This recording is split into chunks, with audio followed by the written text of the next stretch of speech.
day, it's Michelle again, and I would like us to continue our conversation around worshiping God in spirit and in truth. Last time we chatted about what it means to worship God in spirit and in truth, and we spoke about our love being the center or the center point or the basis for our worship.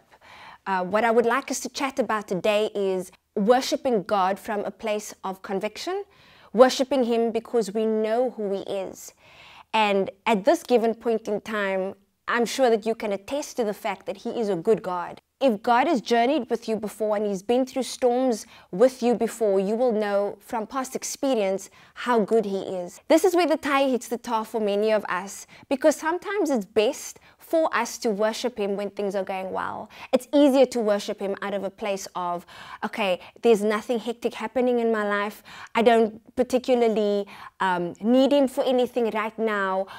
Or you've just come out of a rough season or out of a rough patch and you've seen the miracle happening, and now you get to the place where you are worshiping Him for that. Sometimes it's best for us in that moment to worship Him, but it gets really difficult when we have to worship Him when it's not going so well. Now, if you've journeyed with Him in the past and you've seen what He's done, then this going on in the future will become just slightly easier for you to do. So you've seen what He's done, He's been there with you, you can attest to the fact that God is faithful. So now in your new season, you can look back on the past and you've got a little memorial for yourself where you've seen that this is what He's done for you. So if He's done it then He can do it again, right?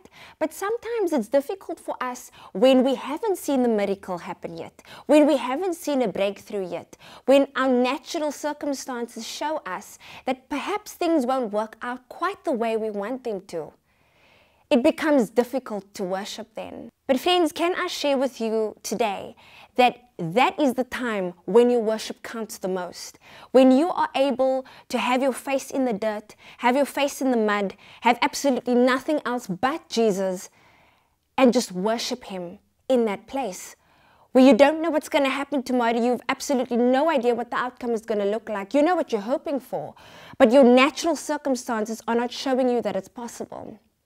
In that moment, that is when our worship counts the most, where we are worshiping Him out of a place where even though He hasn't come through yet, and even though He might not come through in the way that we want Him to, He is still a good God.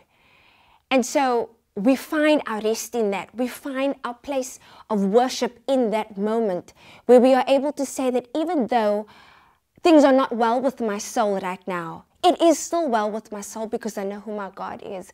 Even though I have not received my healing yet, even though I have not received that financial breakthrough yet, I know that He's going to come through for me because I've seen Him do it in the past.